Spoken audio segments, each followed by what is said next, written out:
Oh, hey, good morning, good afternoon, everybody, depending on which part of this country that you're in. And I used to say what part of this beautiful country that you're in, but I think I have to stop saying that because Toronto is really bringing the beauty of this country down, and I think we'll get to that in a little bit. I'm Sheila Gunn Reid. You're watching our daily news and opinion show. It's a live stream where we react to the news.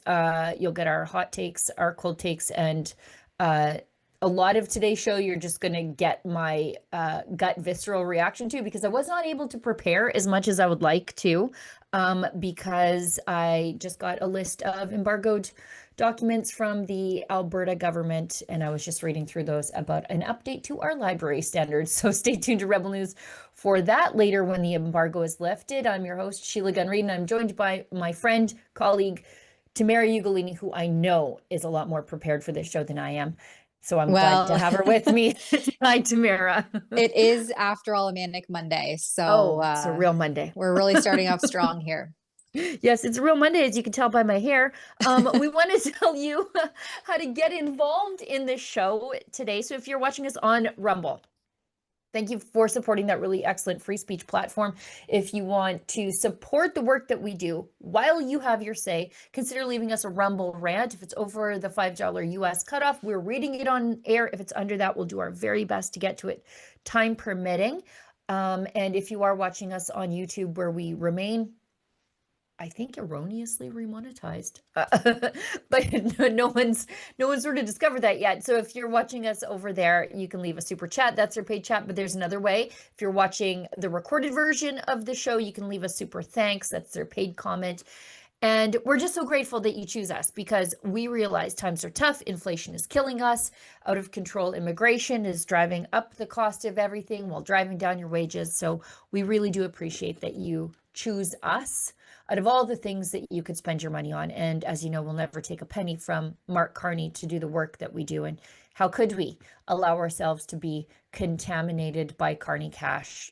All of our work would just be tainted there forward. So let's get into the news of the day while I try to figure out of the corner of my eye while we watch this first video when exactly that embargo is lifting. Over the weekend was the Canada Strong and Free Networking Conference in Calgary. I was there. Now, it was about Canada's place in the West. And I'm just going to say this one thing just to get it out of my system. I've been mildly disgruntled about it all weekend. But it was about Canada's place, or sorry, the West's place in Canada.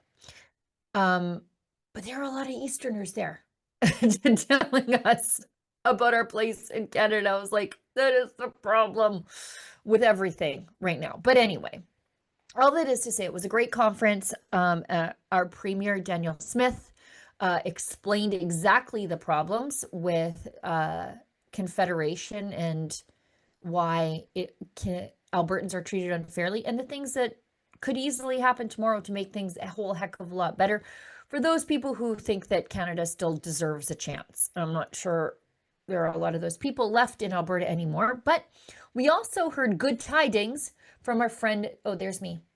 We'll get to that in a bit. We also heard good tidings from our friend Jamil Javani, who is a Ontario MP, brand new one. And I was really excited to see him because there's nothing that guy won't say about the state of Canada as long as it's true. And, you know, he's ripped on the problems with immigration, the problems with crime, DEI nonsense in our justice system and how it makes people far less safe, the attacks on Christians in Canada, and he calls it for what it is. And on his acceptance speech night, when he won his seat, the first thing he did was rip Doug Ford a new one, because Doug Ford did everything he could to sabotage Pierre Poilievre's Conservative campaign. And he did it to a measure of success, I think, given that we have Mark Carney in the Prime Minister's office. But Jamil let him have it again in front of an audience that was ready to hear it, because I don't know if there are too many Albertans who have any sort of affinity for Doug Ford. But I would say this is less of an ideological problem and more of a what is the point of politics problem. Okay, so let me explain what I mean. I don't think Doug Ford or the people in his administration believe they have an ideology. I don't believe they have come to a rational conclusion that there's a better way to be a conservative than what I or you would say. In fact, I'm not even sure they would be capable of having a conversation about conservative ideas or principles. What I think is more of the issue is there are people who think the goal of politics is to have power and maintain power for as long as possible at whatever cost is required to pay. And there are people who want to do politics because they believe in certain values or ideas or changes that they would like to create. And to me, that is the difference in Ontario between a lot of the people who are, who are our candidates and myself. I don't want to speak for other people. So I'll say that's the difference between me and the difference between Doug Ford. It's weird when you talk to someone, as you might if you spend time with people in the current incarnation of Ford Nation, and they think that because someone put a good poll out for them, that you're supposed to be happy. Like, oh, you got a good poll. I guess that's good. And not to diminish the fact that that's a reality of our business, like we need to get public support. But if you're popular but you're not doing good things, why am I supposed to be happy about that? Yes. And to be perfectly honest, I also question, whether the negative effect of that is producing more cynicism among our people, right? If people think politicians don't believe in anything and they're not going to do anything, and regardless of what color your jersey is, you're going to have the same approach to big, important issues, then you're making a lot of people feel like politics isn't even worth getting involved in the first place. You're making a lot of people feel like making the time to vote is not worth it in the first place. And that is my biggest concern among anything as it relates to Doug Ford, is that is what he's doing to our people in Ontario and ventures to do to our people across the nation, I think, if he had his way. So that is what bothers me. And why I was so amped up on election night is because for weeks and weeks, I had been seeing volunteers putting their effort in to trying to help win this federal election. Kids who've never voted before, single moms making time after her shift to come and knock on doors, people who are giving everything they had. And when they would open up their phones and see stories of the so-called Conservative Premier of Ontario trashing what we were doing, they felt discouraged. And they deserve someone to speak up for them and tell this guy, I don't care about how, about your theatrics and your stunts. I don't respect you, and I'm going to point it out because I don't like what you're doing to the people who are trying to fight for a better country. That was the point I had to make. Yeah, it was nice to hear him say. It was nice to hear him say it. Sorry, go ahead. Yeah, no, it would have been even better for me to hear it live and in the flesh. What was that like, Sheila? Oh, it was great. And it was especially great since there was a Doug Ford staffer in the crowd. That was wonderful. I was able to point that out to Jamil afterwards. I'm like, you said that right in front of her. So that was great, but it is exactly true. I'm so glad that, Jamil points out, and you'll notice he didn't even mention like how crappy it was for the party that was working really hard, the MPs that were really working hard for a better, safer Toronto for Doug Ford. But the volunteers, the people who, this is not their job. They don't get paid. They're out there taking time away from their families, their job, door knocking, doing lit drops to try to make their country a better place, to try to undo 10 years of liberal corruption. And Doug Ford was undermining those very volunteers every step of the way. And I'm so glad Jamil pointed that out, because what an insult. And Doug Ford will call upon those same volunteers next time he needs to be reelected. Yeah, and they don't come. and hold on to that reign of power that he seems more concerned with than, as Jamil points out, doing anything good for the world or for the province or for the people of Ontario. And I really appreciated his mention of the fact that how leaders can affect the general population and the public to feel like politics isn't even worth getting into in the first place, right? That's what he said. Getting out to vote doesn't even feel worth it anymore when you have such a milquetoast leader, alleged conservative, but more on the progressive side. And that the proof is in the pudding there. Yep. In this last snap election, 45% of eligible Ontario voters came out to cast a ballot in this election. And that was only 1% higher than what came out in the 2022 election at 43%, which was actually a historic record low voter turnout in Ontario. So it proves his point that Doug Ford isn't doing anything to further or necessitate politics in the province and make it something that people are excited about, they're invigorated about, they want the best leader for the task. Instead, here in Ontario, we're left to pick from the least worst option. Right. And sadly, that's Doug Ford. Right. And, you know, I'm glad he pointed out, like, what if you asked Doug Ford what conservatism means, I think he'd have a hard time telling you. Like, I think he knows on paper, but in practice, Doug, what are you doing in particular that is indeed conservative? Because I know what Danielle Smith is doing that's conservative.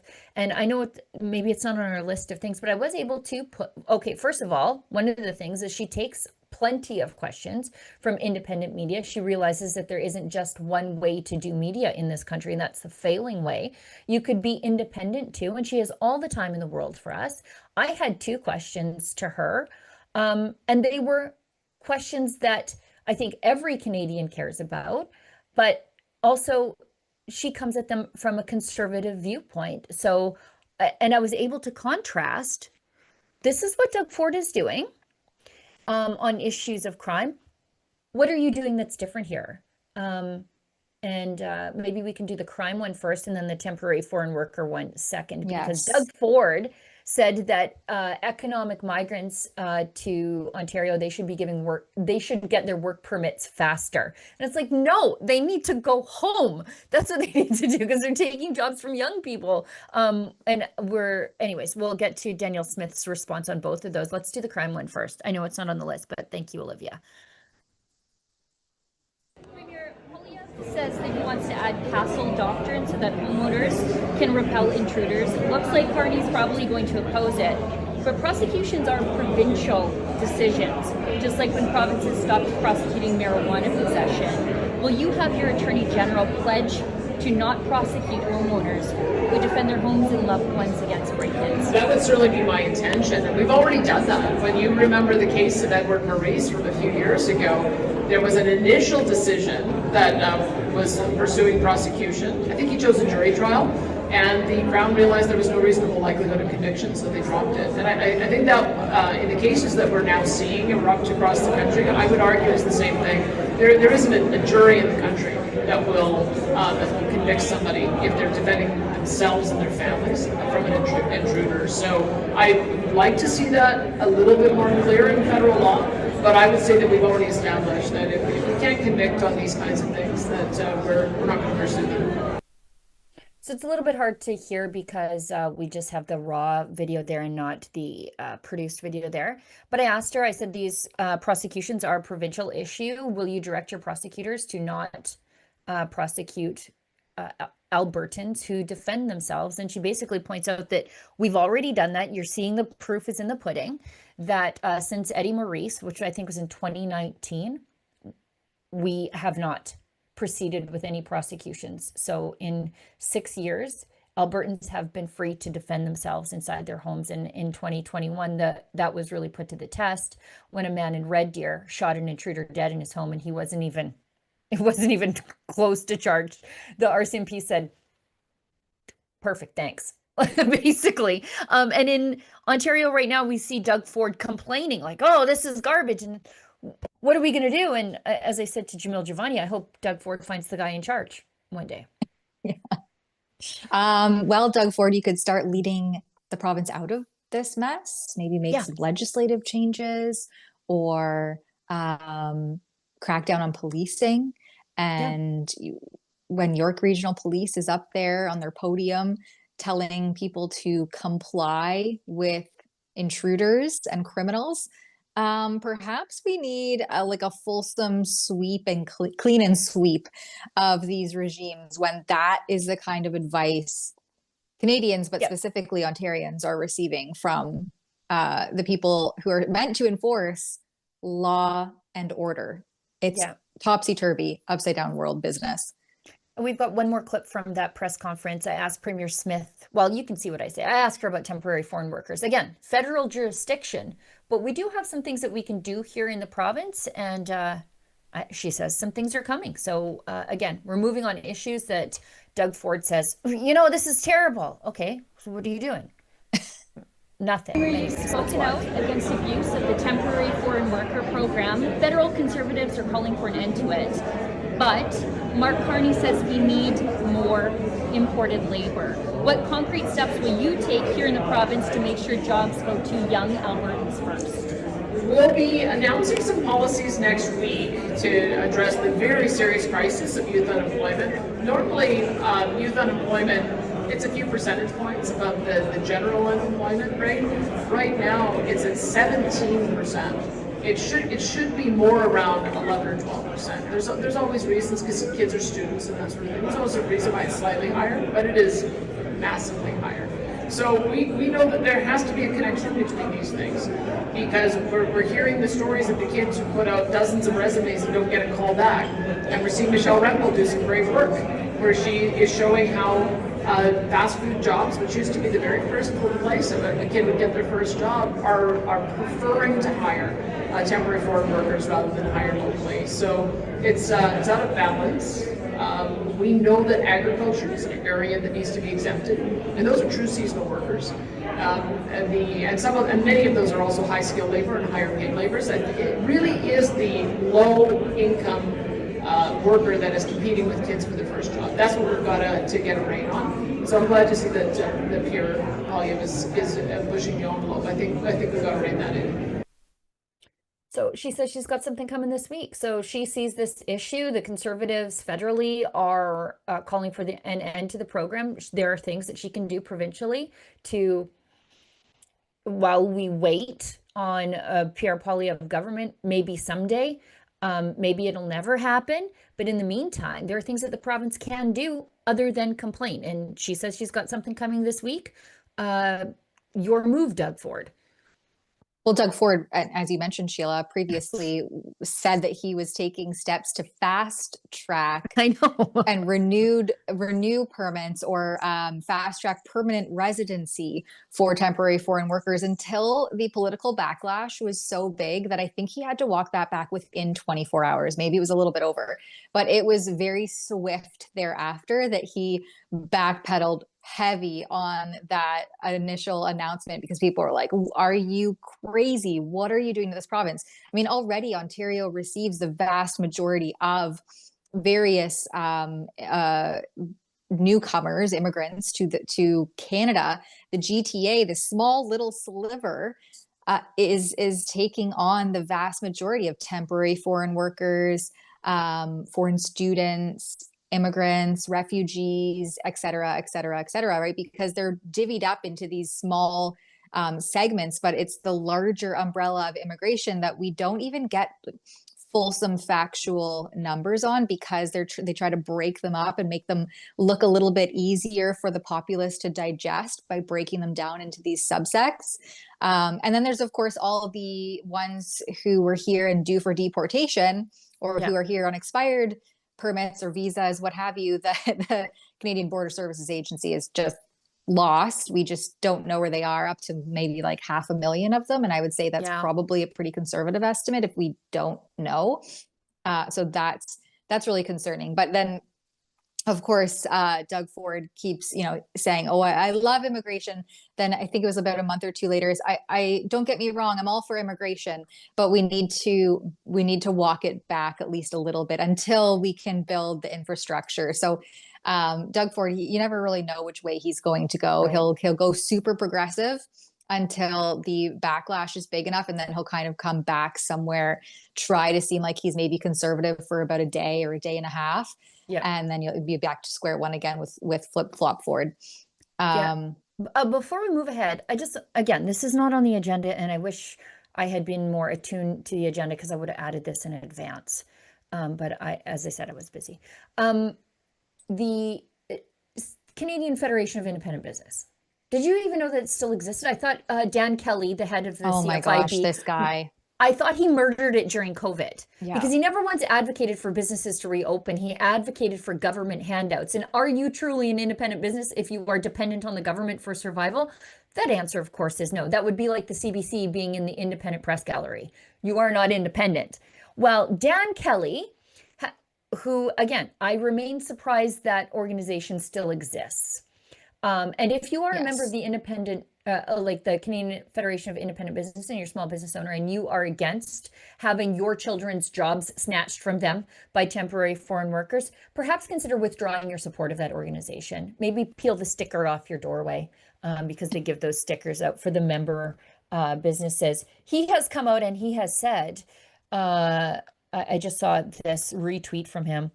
The president of the Canadian Federation of Independent Business calling Pierre Poilievre's proposal, quote, absolutely ridiculous, adding that ending the program would, quote, gut the labor pool in many rural and remote communities. Absolutely not. Absolutely not, Dan Kelly. I also, like, it's astounding to me. It's like, you don't think that kids are hardworking in rural communities. They're the farm kids. They might want to get some paid work once in a while instead of slaving away on their parents' farms. Yeah, I mean, it's ridiculous. Well, he had posted, so that was about a week ago, but he had also posted ahead of that saying, like, I'm going to join, I believe it was CBC. I'm just pulling it up. He said, yeah, about to join CBC Radio in Calgary to discuss why many small business employers need and use the temporary foreign worker program. And he got ratioed so hard. I didn't even repost this response, but I said, oh, yes.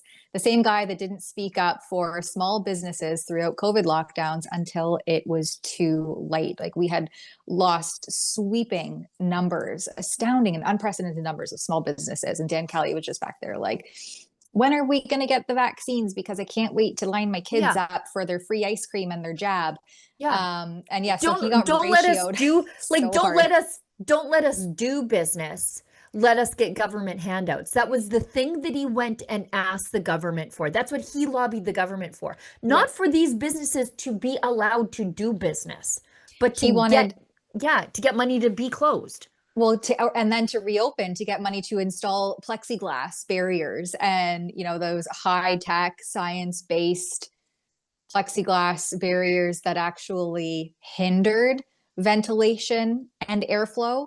And then, of course, so the businesses could have their little mask and sanitization stations at the front doors. He was advocating for funding so that they could implement these kind of nonsense, ridiculous, non-evidence-based implementations in the businesses, instead of saying, like, hey, you might be infringing on the economical rights of businesses to stay open and their right to make a living. They should be allowed to do business. That's why they exist. If you're a member of the Canadian Federation of Independent Business, drop them a little line. And let them know what you think about Dan Kelly at the head of it. And I used to like Dan Kelly. I also used to like Jason Kenney, though. And so COVID showed me a lot about certain people. A lot of people I like more, and a lot of people I like a lot less. Dan Kelly is one of them. And I don't think that he is an advocate for independent businesses at all. At the moment, he seems to be a lobbyist for slave labor. Right? They knew for 4 years that this program was facilitating essentially slave labor, and they all sat on their hands. Like, it's okay. We'll just go along to get along. That seems to be the Canadian way. We have this post from Dan Kelly in, you know, the height, not even the height really, but the lingering. This is February of 2022. So the truckers are in Ottawa. They're protesting the government's actions. They're protesting these rolling and continued and kind of like seemingly never ending restrictions. And here's the president of the CFIB, the Canadian Federation of Independent Business, Dan Kelly, saying, good news. Yay, good news, small biz owners. Deputy Prime Minister, which she was at the time, Chrystia Freeland, responded to their request to extend temporary expanded access to the local lockdown program.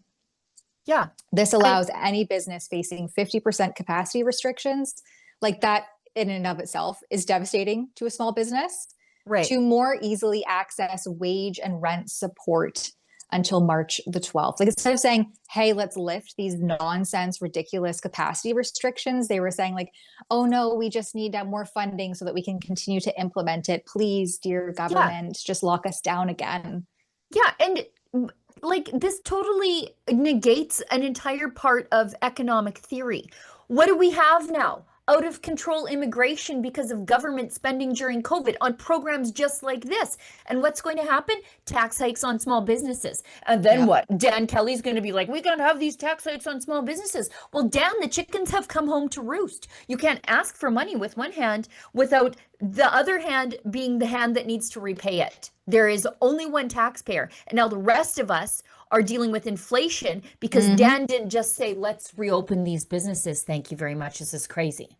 Yeah. And just that inability to reflect on your grotesque ineptitude and failures as the president. And then, you know, I'm sure we can find proofs where he's speaking about inflation and how it's plaguing and damning small business owners. And yet those very things that Dan Kelly was out there advocating for are a direct result of what he was advocating. The lack of introspection of these people drives me absolutely insane. Do you know who I miss? When I first fell in love with the CFIB, Catherine Swift was in charge of the CFIB. I didn't know that. She was a delight. That's why most people like this CFIB, because they remember Catherine, and she would hammer the government, both governments, anytime that they decided to do things that would hinder your ability to operate as an independent business. And that would include ridiculous spending that would cause inflation, which causes business tax hikes. She was out there fighting for like the actual small business, the owner-operator welder, the owner-operator trucker, farmers who have incorporated for business purposes. Like that's who like the mom and pop coffee shop, franchisees who didn't hire temporary foreign workers. She was out there doing that. And then who's burning down that reputation? Dan Kelly. Thanks, Dan. Good job, Dan. Thanks, Dan. Thanks, Dan. And meanwhile, we have the Minister of Immigration, the Shadow Minister, I should say, Michelle Rempel-Garner, who took to X just on the temporary foreign worker program topic. She took to X and says here, day 14 of posting, this is jobwatch.com Canada, /jobs data, which is basically the LMIA, the labor market impact assessment that's required. Businesses are required to complete and have approved before they can hire temporary foreign workers, which is like the root of all of the fraud, mismanagement, and exploitation of these people coming into this country. But anyway, okay. So she says here, Kamloops unemployment is 10.3%. It's crazy. BC youth unemployed, 51,000. But a Tommy Guns wants to fill a job with a temporary foreign worker for $63,000 a year. And she tags Lena Diab here, who's the Liberal Minister of Immigration, Refugees and Citizenship, which I believe is the 7th minister in as many years to be handling such a high-profile, important portfolio. The turnover rate there is absolutely insane under former Prime Minister Justin Trudeau and now obviously Mark Carney. But so she says, and Lena Diab is going to let them end the temporary foreign worker program now. And so there's a little graphic there, which is really fun. But so every day, Michelle is posting these absolutely insane. And honestly, you could make a full-time job out of just taking data and postings from that website and featuring them. It's crazy. Her work ended up on the front page of the National Post over the weekend. just all of her postings, because when it's not like a one of. Like, I'm sure she goes to that page and she's like, which one of hundreds am I going to deal with today, or thousands am I going to deal with today? And we don't need temporary foreign workers at all. But I mean, okay, let's pretend one day that it is hindering, our economy is hindered by overemployment. I'll take some Americans, thank you very much. Right. You know, like, you know what I mean? Like, if we need skilled labor, say we got little bit of a brain drain in the oil, let's say the oil patch is booming. I wouldn't mind bringing in some North Dakotans, thank you very much, who are skilled in these things. But this isn't a skilled labor issue. This is jobs that Canadian kids should be doing, and they're just not. Still on this topic, David Coletto, he's over at Abacus Data. He's kind of got some liberal tendencies, but just get through that, because he says Poilievre's proposal to eliminate the temporary foreign worker program has traction with over 44% of Canadians. Then there's 30% oppose, and many are undecided. Those undecideds need to talk to some young people who are trying to get some jobs. But 44%, that's probably across all parties. That's not just Conservative Party supporters, right? You might have the CFIB conservative types, you know, the big government lobbyist type of conservatives. But look, strongly support, somewhat support. Neither. I think those neithers could be easily convinced.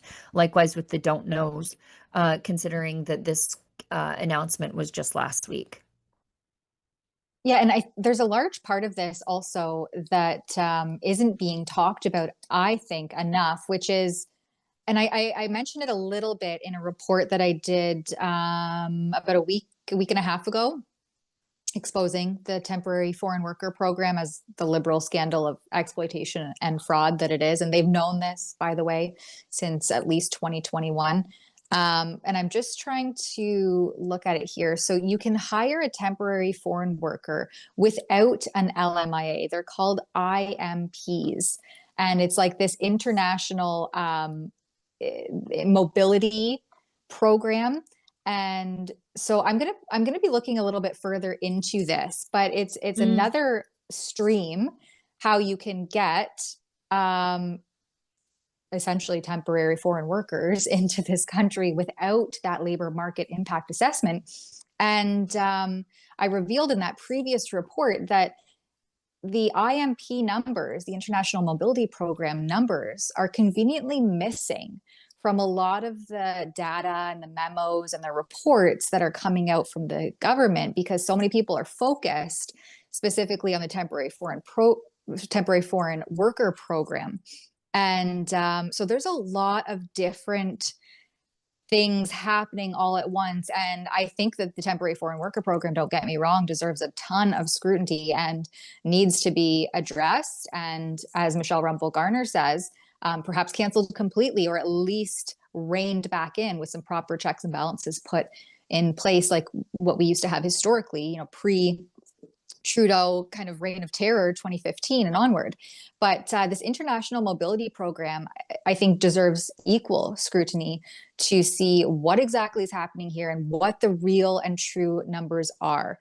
Because if we're not actually capturing how many temporary foreign workers are here, because there's multiple streams of avenues they can take to get here, then that is highly concerning in and of itself.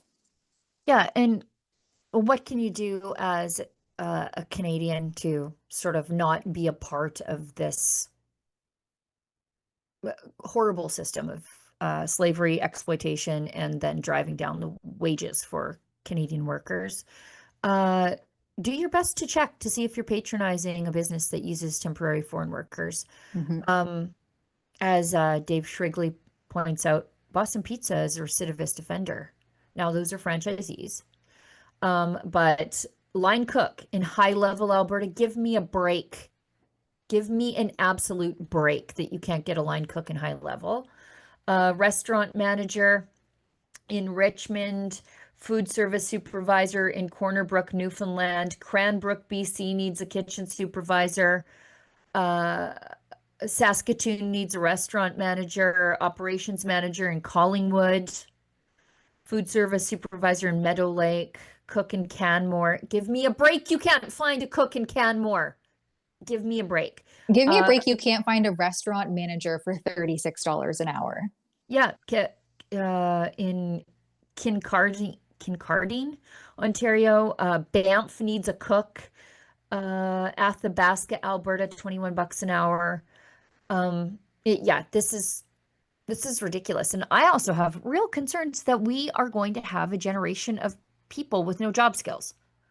And so what happens when we send all the temporary foreign workers home? From my lips to God's ears, it happens.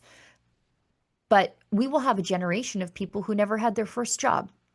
And then what? Think about the economic fallout of that to our economy, that we have an entire generation of people who don't know how to work. It's bad.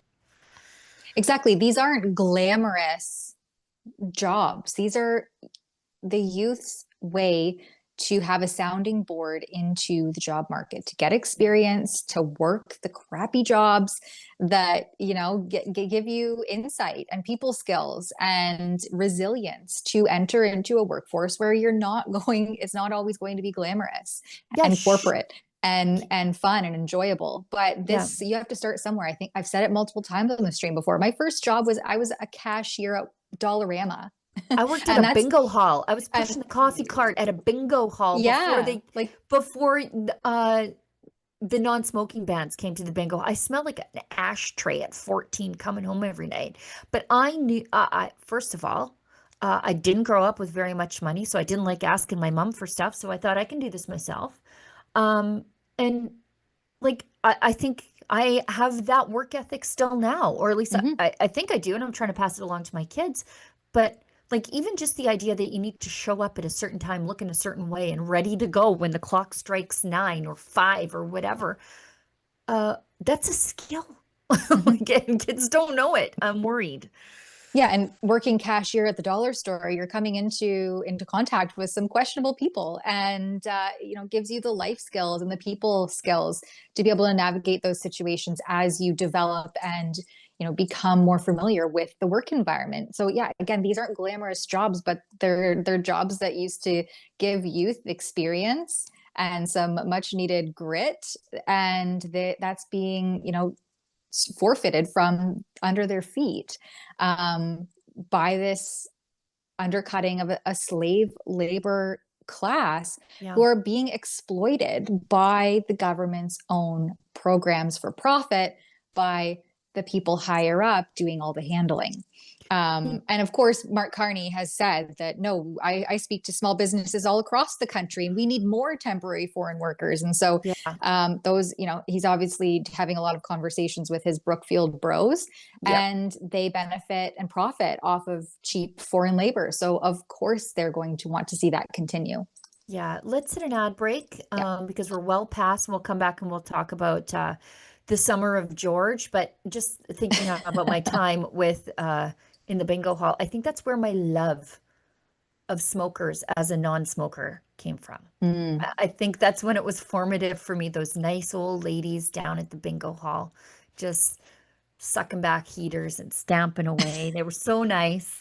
And so that's why I love a good smoker now. Good for them. Anyways, let's hit an ad break and we'll come right back.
Canadians know the national anthem. They stand in silence to remember those who died for this country. But not every Canadian knows their rights and freedoms. The Freedom Passport will change that. It looks and feels like a Canadian passport, but contains the Canadian Charter of Rights and Freedoms in a portable, easy-to-read format. The Freedom Passport. Order one for yourself and for all the freedom lovers that you love at freedompassport.ca. Okay, before we get into the Summer of George, which I thought was just a delightful reference, I want to invite everybody to attend our birthday parties. We have two. We didn't hold our birthday party as our birthday rolled past, our 10th birthday, because we were in the heat of changing governments in this country, or at least changing the people in charge of government in this country.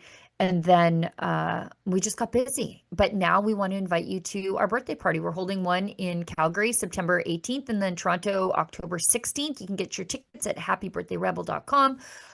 Music, hors d'oeuvres, Tamara Leach is at our Calgary event. You're going to have all your favorite rebels. And it's cocktails, hors d'oeuvres, and there's also a VIP opportunity. And you can get more details on the website. So happy birthday, Rebel. But if you are thinking about it, especially for the Calgary one, go and get your tickets today, because we handed out a lot of invites at the Canada Strong and Free conference. So like a ton. So if you want to come, just once we're done the stream, go over to happybirthdayrebel.com and get your tickets. Yeah, there you have it. I'm so excited to be there and to gather. And I've actually haven't been to any of the Calgary events yet. So this will be my first time celebrating our 10th birthday with everyone in the Wild West. It'll be lots of fun. How long are you there for? I want to take you, because I have to stay in Calgary because there's a thing I have to do the next evening. I want to take you and show you some real estate. I do. Come with screenshots, because I think I fly out very early. It's like there and back. It's quick, and I have kids in extracurriculars. Well, I have kids in extracurriculars, and my husband's looking at me like, how am I going to manage this without you here? And so we're, relying on some out of the home help, which is very few and far between these days. But anyway, I'm very excited to be there and meet some of our Western supporters, because the vibe I undoubtedly think is just different out West. But yes, Sheila, bring some screenshots, because I am keeping my ear to the ground, I will say. I just want you to know that you could have not even a little farm, like a decent farm, like living off the land size farm, and probably pocket some money too, if you sold your place and moved out here. Yeah. Well, and it's definitely appealing, especially the lower tax bracket, the way Danielle Smith is actually a leader.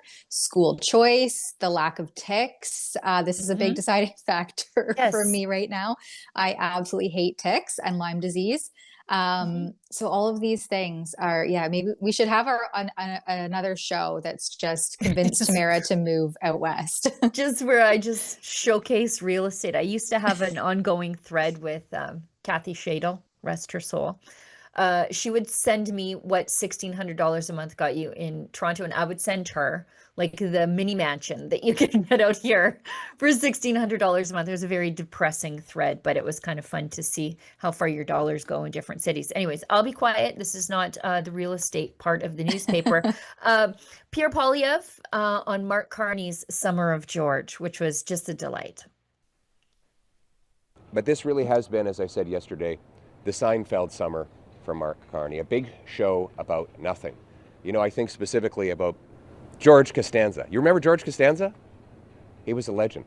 George Costanza had this great episode where he had this fancy, high-paying job with a corner office, and he didn't do any work, like literally none, but he wanted to look busy. So he would storm up and down the hallways carrying file folders. He would leave the lights on in his car in front of the office building on the weekend, even though he wasn't there. He would yell into the phone, even though no one was on the other end of the line. And they kept paying him because he looked so busy. I have to admit, Mark Carney has looked really busy this summer. He's been flying off to Europe to sign declarations of intent that actually mean absolutely nothing. He's been holding roundtables with other politicians. You've seen politicians patting each other on the back, congratulating themselves on all the excellent meetings they've been holding. There have been letters written to ministers that then get leaked to media and are reported with great fanfare on front pages everywhere. My goodness, he's almost as busy and as useless as George Costanza. It has been a big show about nothing. Nothing is getting done under Mark Carney. Everything is getting worse. Yeah, I like that he ends on nothing's being done, everything's getting worse. So that is kind of what's being done, is just continuing the dumpster fire of what Canada is turning into under the Liberals' reign of terror. And the tariff, Carney campaigned on fighting back against Trump's tariffs. And here we are, nowhere further ahead. In fact, we're further behind. And now Carney's pivoted and said that we actually have a great deal. Our deal's worse. And he is now trying to gaslight everyone into believing that we had a great deal all along. And so I guess he didn't even really need to campaign against Trump and being elbows up because it all was good. It's crazy gaslight territory. Well, and I think we're going to see the real Mark Carney, the Mark Carney of the United Nations, the Mark Carney of debanking and deinsuring oil and gas companies through GFANs, the Mark Carney of values. I think we're going to meet that guy. Yeah. Right away. And it's in this video, his master plan to have investments in the decarbonization. Again, if you're in the developing world, you're probably looking at Canada like we're crazy. All the coal we're leaving in the ground. And now we're going to decarbonize. So we're not going to use the world's third largest reserves of oil and gas. We're not going to use those at all. I guess not. And I think this says bad things about a recently passed piece of legislation that I was talking about at the time, but everybody thought I was crazy. Anyways, let's just watch this. From our perspective on climate competitiveness is to develop the competitiveness of our industries everywhere from the resource sector through to manufacturing, through to services, so that Canadian businesses can compete. We can grow foreign markets. We can grow jobs and sustainable jobs here in Canada. And in that regard, there's a series of measures that we're taking and will take. Starts from the tax system and works its way out so that the investments in decarbonization are happening here in Canada. You will see some elements of that coming with the major projects when those announcements are made as well, but there'll be a more comprehensive approach for climate competitiveness as part of our global industrial competitiveness strategy, and you'll see that in the coming weeks. Enjoy your carbon taxes, everybody. Climate competitiveness, when he says that, I'm like, what the hell are you even talking about, climate competitiveness? This is who we're competing against right now when it comes to oil and gas. Venezuela, the Americans, Iraq, Nigeria, Russia. Do any of those guys have carbon taxes? No. So when we go carbon competitive, we should be repealing everything related to greenhouse gas emissions or climate targets, because that's the only way that we become competitive with those nations. I don't know what he's proposing here, except turning C5, that's the major projects office that was created out of that, into the Green/Fund 2.0. We already saw this. They said that the STDC, the Sustainable Technology and Development Canada, which was like the first iteration of this nonsense, where we're going to select these nation building projects to get them built, and we're with a focus on decarbonization, on green projects. Guess what? A $200 million plus scam of basically insiders giving each other money for green projects with nothing to show for it. The Green/Fund 2.0, that's what we're getting out of C5. And so everybody who was like, yes, we're going to get a pipeline built. What I think is a nation building project, what normal people think are nation building projects, has never been what the Liberals thought were nation building projects.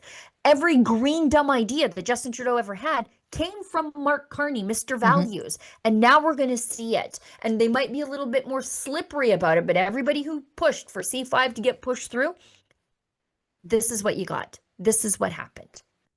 Yeah, it's once again Canadian taxpayers just bankrolling the Liberals' green pipe dream. I mean, look at the utter failure that electric vehicles are. Just on Friday, Carney announced. Decarbonization. Yeah, well, and that they're scrapping their EV, the program to try to phase out all vehicles. For only a year, though. Right. But I mean, I think it's a step in the realization that these initiatives go nowhere without massive propping up by the government and the taxpayers, which, I mean, I guess, yeah, he here is saying that we're going to use the taxpayers for these decarbonization initiatives, and maybe EVs, this is just the pausing of a program for a larger investment. He probably has to talk to his friends at Brookfield to figure out what exactly the next investment's going to be before he can continue. But here's your net zero, Canadian taxpayers on the hook for it all. Well, this is why they paused the electric vehicle program, and I don't think it had anything to do with them listening to Canadians. It's because Quebec just lost a pile of money on Northvolt. That's why. So they don't have capacity to force these things on us. It's not that they don't want to, and it's not that they won't. It's that this happened simultaneous with Northvolt and Quebec losing its shirt over investing in Northvolt. So that's what this is about. I don't color me a cynic when it comes to any of this stuff. Well, but fair. again, it's when they say nation building project and I say nation building project, we're speaking two entirely different languages. They would have said under C5, Northvolt was a nation building project. For sure they would have. And I would have said, no, Northern Gateway is. And I would have been wrong. Yeah, and it follows a global trend of electric vehicle companies in the last roughly year or so going bankrupt, essentially, because the people just don't want electric vehicles. And especially here in Canada with our harsh climate, there is no infrastructure for electric charging stations. Batteries don't make sense in our harsh winters, and vast mileage required to reach from A to B in the Canadian landscape. So it just logically and reasonably, it just never made any sense. No, we actually have a clip, by the way, on Carney and the ongoing devolution of our relationship with the Americans. He says Canada's economic future is caught up in a storm. Well, that's one way of putting that. You won't stop fighting with the Americans. Let's watch. That economic future for our country is caught up in a storm. Caught up in a storm as the United States fundamentally reshapes all of its trading relationships. And to be clear, Canada currently has the best deal of any of the United States trading partners in the world. 85% of our trade with the United States has no tariffs. It's tariff-free. And we have the lowest average tariff rate of any country. But we've learned a lesson over the course of the last several months, is that our relationship with the U.S. is changing. And we can't rely on our most important trading relationship as we once did. You know, we can't control what other nations do, but we can control our destiny.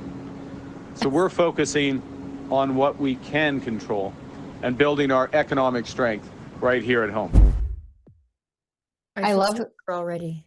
Well, and he's like, our relationship with the U.S. is changing. Well, that's a far cry from his It's over. insane, his insane rhetoric during the campaign trail, where he on multiple occasions repeated that our relationship with the United States is effectively over, is what Mark Carney was bringing to the table during his campaign trail. And now he's saying, oh, it's changing. And they're changing the way that they do trade. Well, guess what, Canada? We're being left in the dust because we have complete ineptitude. I can't even, the words that I want to use are not appropriate. Well, and then couple this with the nonsense about decarbonizing the economy. He says we have to make our economy stronger. Well, you cannot decarbonize it then. You cannot. We know all those initiatives fail. They are failing as we speak. It jeopardizes our electrical grid. So you can't even manufacture the things you want to manufacture at home because we don't have enough capacity because we've all switched to green electricity, and green electricity is so much more expensive. So it makes manufacturing goods at home so much more expensive. Actually, during the McGuinty era of Ontario, that was a real problem with manufacturing there, and that's why you lost so much manufacturing, is because of the pursuit of green energy there.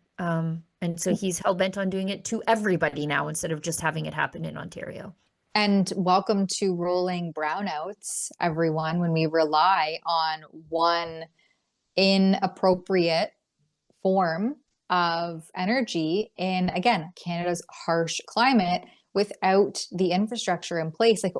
And why do we have to change a good thing, right? We have reliable, consistent, dependable energy.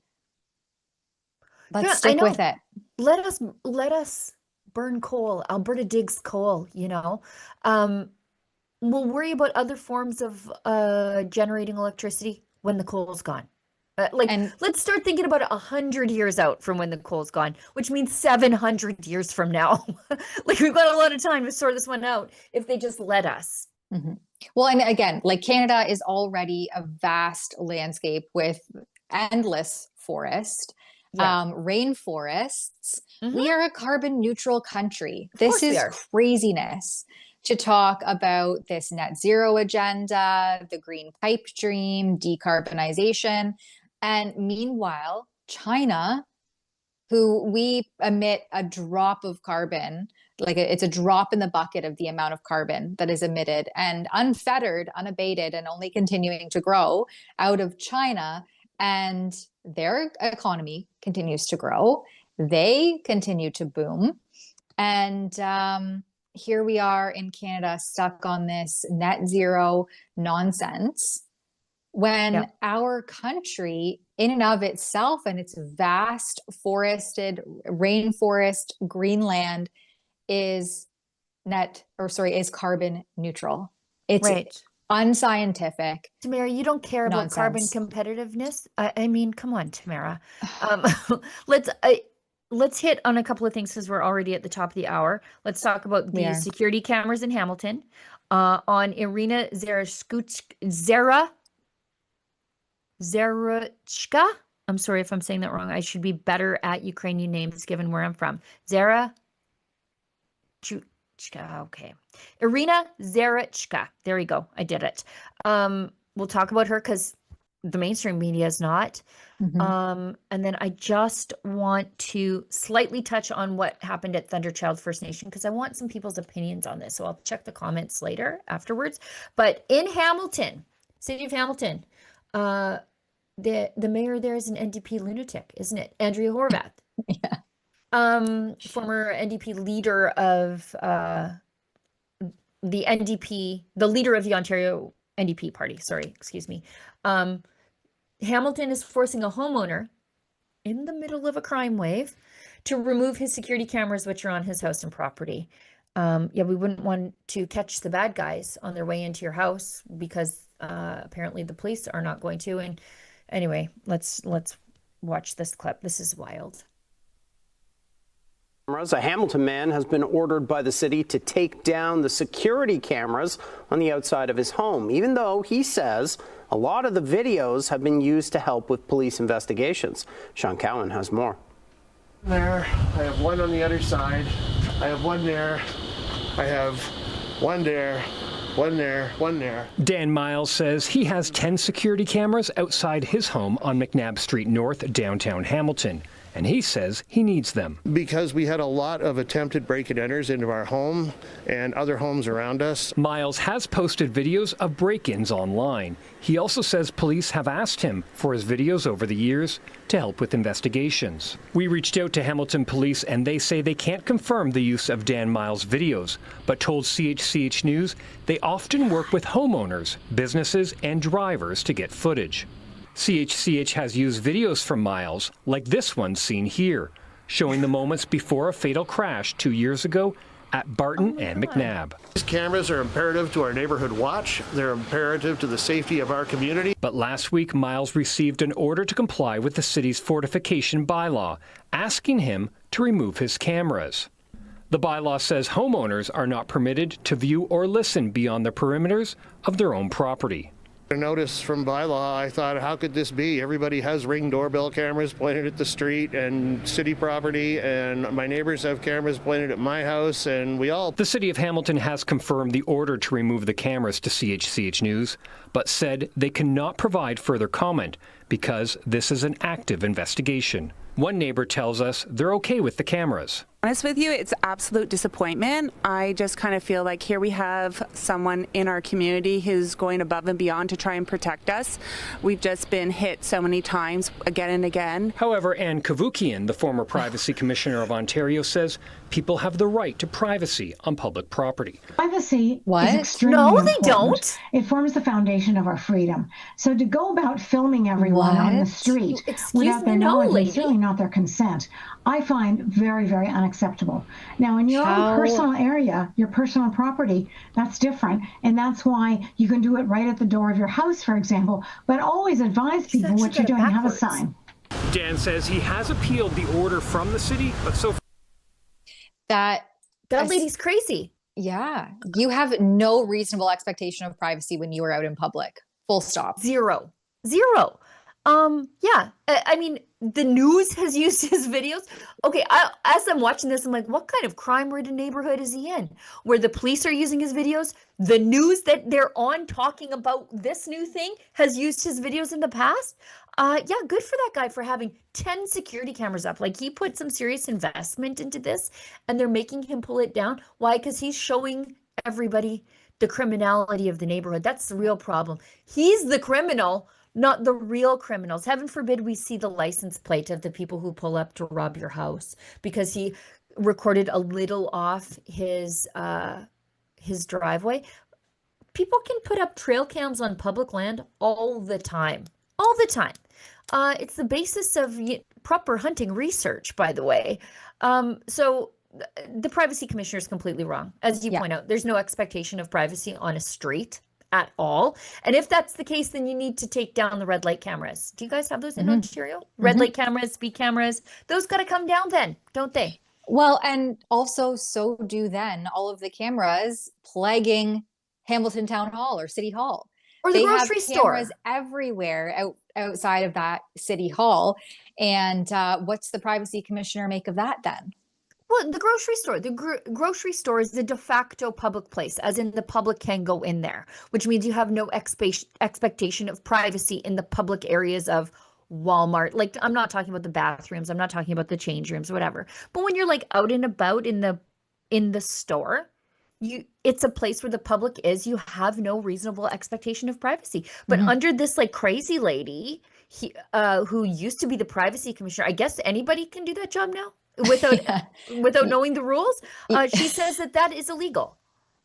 You don't have to know the law to be the privacy commissioner, apparently. You don't have to know privacy laws. Yeah.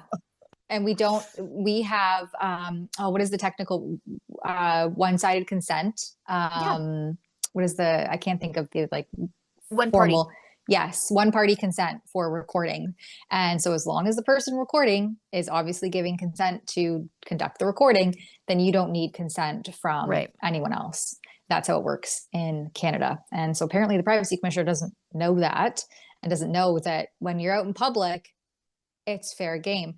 I mean, the initiatives that various towns and cities have in place now to increase their surveillance. And, I think that's a slippery slope because we're paving the way for a surveillance state. But people have Ring cameras I mean, almost every single house has a Ring They camera or point some to the other street.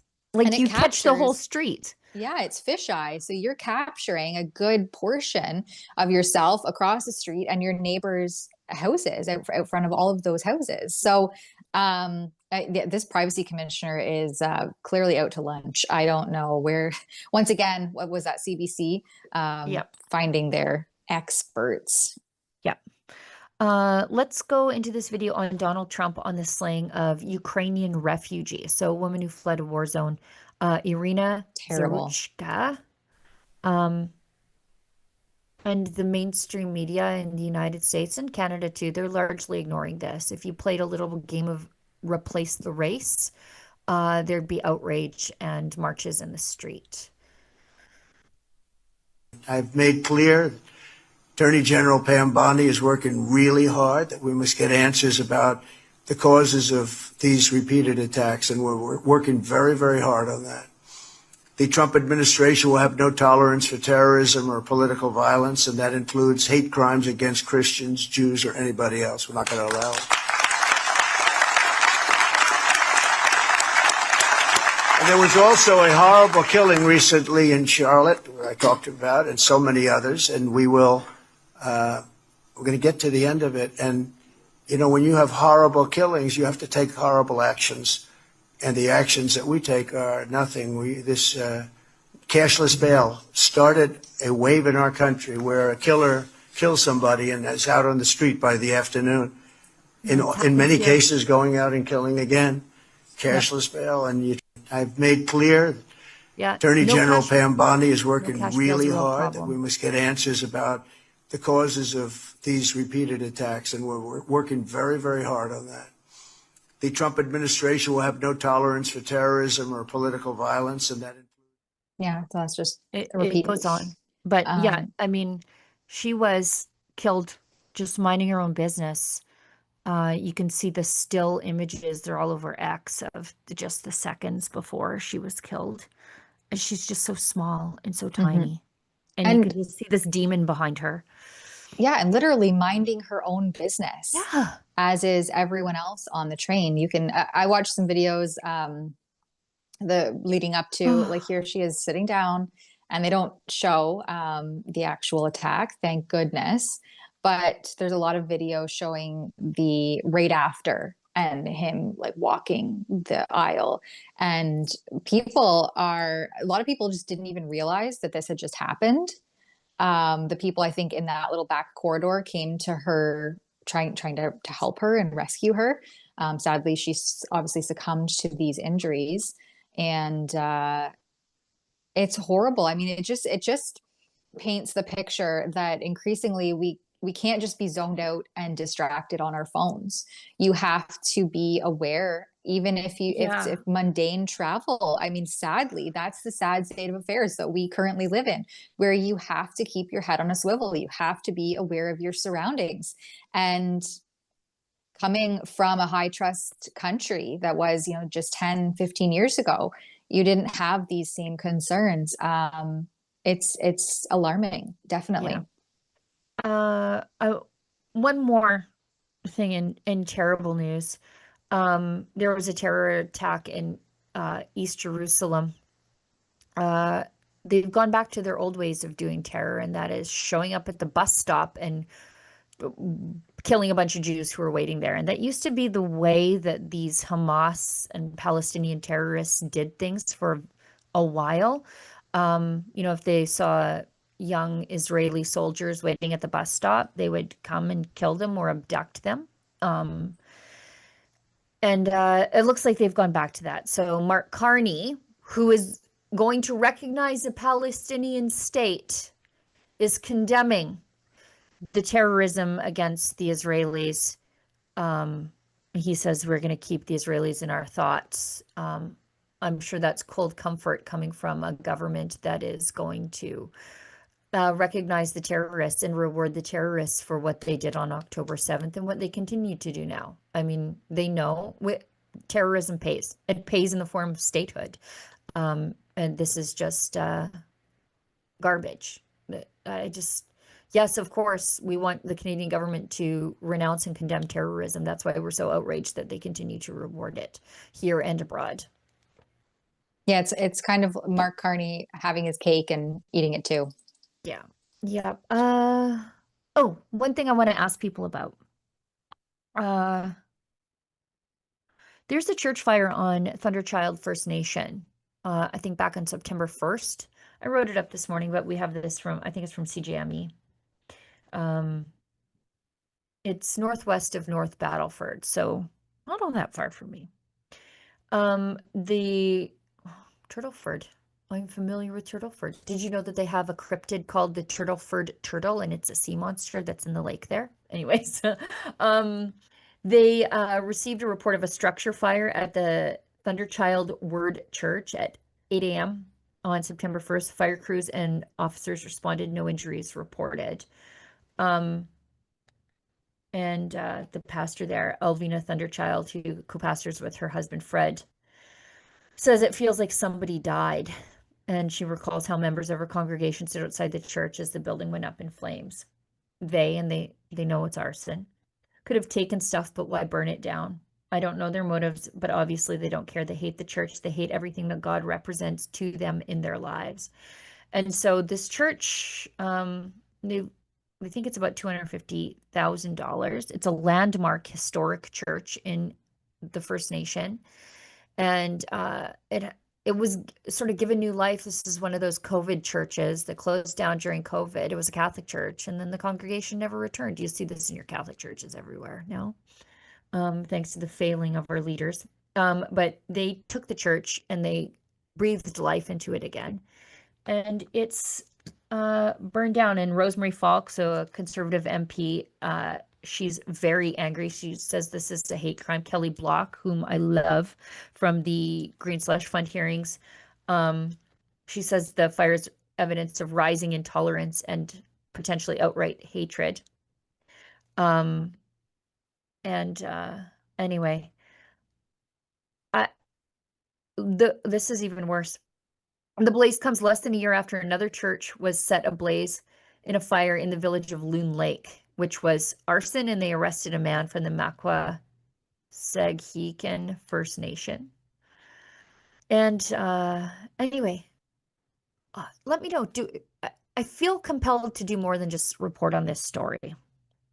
And I don't know what quite that is yet, but let me know in the comments, would you help me if I were able to help them in some way? Because it is one thing to talk about the horrors of these church fires and the devastation they have in their communities. But that's not the Rebel way. I feel like we help where we can because we have all of you. So let me know in the comments what you think. If there's a way we could help, if we should. Daily Cringe, Tamara? Yeah, let's just catch up on it. 2 super chats first. Politicians Never Lie gives $2.53. Thank you very much. Canada's best news station, Rebel News. Hear ye, hear ye. You heard it there first. Thank you very much. And then Jay Pedersen gives $20. Thank you. It says pausing the EV mandate sets the date for Fed election. I would bet March 30th, the day after the NDP choose a leader. They will say how pragmatic Carney is by pausing this and make that the wedge issue going for a majority. Oh, like the carbon tax. Like the carbon tax. Oh, we stopped the carbon tax. So then that takes the stinger out of that during the election campaign, even though they're the ones who imposed it. They get to be the saviors. I believe there's probably some truth to that. Again, not because they want to pause the mandates, but because they see political expediency in it. Yes. Sure. Yeah. Yeah. If they can get a majority, of course, liberals would love that. Yeah. And then you see Alberta right out this door. Sylvester heads would spin. The Daily Cringe. It's more of the weekend cringe that we're talking about on the Monday. The lady who stole the baseball, or not stole it, maybe just bullied the baseball at the Phillies game out of the hands of that kid. Can we show that? Because it's so atrocious.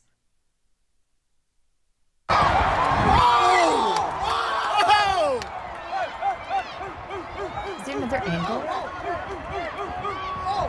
You asshole! You fucking asshole! Hey, get out of there! Hear it! Hear it! Yeah, I don't know if we have another angle of it, but I wish people, feed them breads and circuses, right? I wish if people cared that much about the state of the world as they do about a baseball, I think we'd live in better times. They know who she is now. I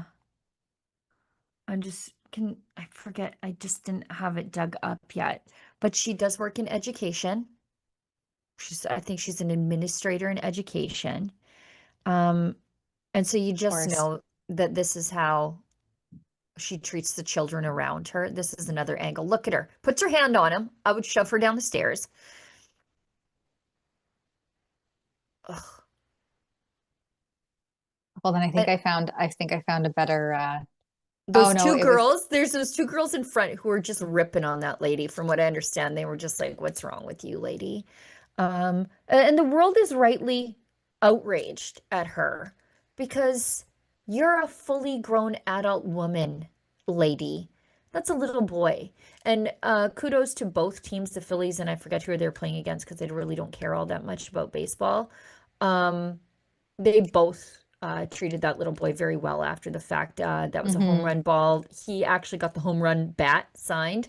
And way better deal for the kid. And brought over gift bags, did a little meet and greet. And that lady is never going to be able to show her face again, and rightfully so. I just knew by her haircut. Yeah, Phillies said that she works in education as a bossy lady. Phillies star Harrison Bader saw the little kid lose his home run ball to a deranged Karen. He gave the little boy his own signed baseball bat. Total class act. Yeah. I hope it was worth it, lady. Yeah. I just hope it was worth it. You're on our daily dose of cringe, and just a horrible lady. Good luck going to another baseball game. Yeah, showing your face, going to work. You know what? She works in a school. So she was at school today, maybe? Can you imagine what the kids are going to be like? Hey, Mrs. Whatever, we saw you. Her. Oh, we have another angle here. And then, yeah, she was also, I guess, heckling other people after the fact who were calling her out on her nonsense. Oh. There's another angle. I don't know if it has any sound. Yes. Oh. Oh, she goes back. Oh, shit! She took it from the little kid, bro. Oh, shit! And she gets in that guy's face. Like, she's just awful. Just unhinged. Oh, my God. You just know she has like 5 boosters. You just know. Yeah. And she would report anybody who didn't double mask to HR. You just absolutely know that's the kind of lady that she is. Yelling in the grocery heckling store. all these other people. What a loony. Yeah, like maybe and holding it's the not... ball up. This poor, like, come on. Yeah, lady. That is crazy. Maybe it's not everybody else. Maybe it's you. When everyone else is saying the same thing, maybe it's actually you. What a garbage lady. All right. On that note, that's it. We'll wrap up this Manic Monday stream. Yep. Thanks to everybody for making sure things ran as smoothly as possible on this Manic Monday. Thanks, Sheila, for always being the regular host here, the Daily Roundup. Everybody behind the scenes for having all the links ready to go and the words there so that you know where to find us. And thank you, of course, to our Rebel viewers and supporters for your continued love and all of the super chats that help us keep our show and our reporting alive and well. Thanks so much, everyone. You'll have another dynamic duo back here, same time and place, 1 to 2 p.m. Eastern tomorrow. I think it's Sheila and Lee's on Tuesdays. Yep. So they'll see you back then. And until that time, stay sane and question everything. Do you agree with me? It is time to make Canada great again. And that is why we at Rebel News have teamed up with MCGA Hats to introduce, well, the fashion sensation of 2025. Oh, and by the way, these beautiful hats, they are made in Canada. We don't rely on cheap imports coming over from China. So what are you waiting for, folks? Show your pride. This is the perfect thing for a patriot to wear, or maybe there's a patriot in your life that you would like to gift such a hat. Please go to mcgahats.ca. That's mcgahats.ca. Don't be shy about it. Wear this cap. Let everybody know you want to make